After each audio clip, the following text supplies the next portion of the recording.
So there are numerous tools on the market to conduct a penetration test.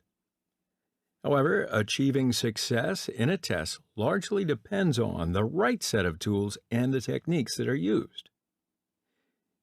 In order to complete a test, you've got to choose the right set of tools and apply the best methodologies. Sure, it would be a whole lot easier and a whole lot of time savings if just one single tool could help you perform all the required tasks for penetration testing. That's why when I think of the best tools for penetration testing, Metasploit Framework is the one that first comes to mind. In the security marketplace, it's considered to be the most effective tool to conduct a penetration test today. It can literally perform all tasks that are involved in a penetration testing lifecycle. Now, it's important to understand the capabilities of Metasploit so that it can be leveraged perfectly during each test. With the use of Metasploit, you really don't need to reinvent the wheel. It offers a wide variety of exploits, information gathering modules, with a few web testing capabilities too. So Metasploit allows you to easily build attack vectors to augment its exploits, payloads, encoders, and way more in order to create and execute more advanced attacks. So besides manually or automatically accomplishing these tests, Metasploit is not just an application. Like I said before, it's an entire framework that has an extensive exploit development environment. And what that means is it allows you to customize and extend the framework for whatever your requirements may be. So no doubt you've seen that it's a very powerful tool for penetration testing. However, I want to warn you, it's not a magic tool that can help you hack into any target system.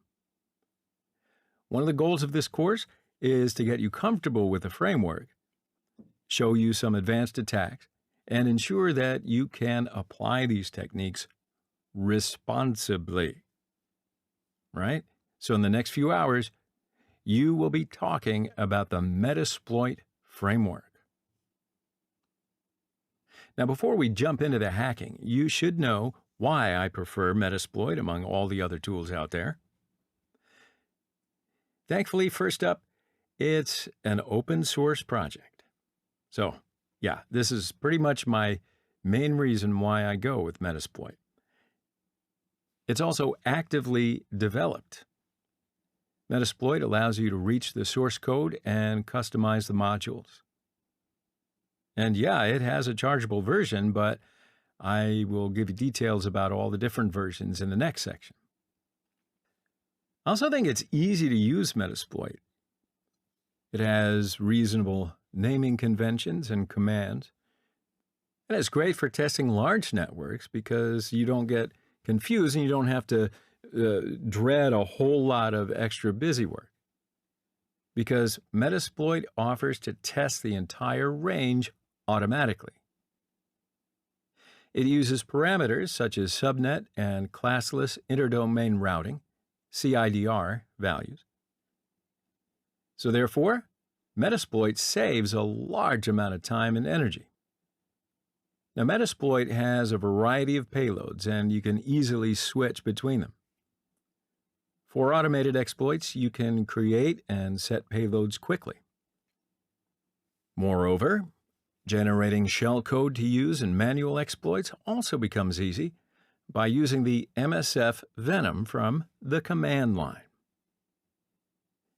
Metasploit also offers cleaner exits. In other words, when you try to compromise a system by using a custom-coded exploit, you've got to be really careful. Because if the exploit does not have a right exit code, that has the big potential to crash the system. And believe me, that's not a good practice at all.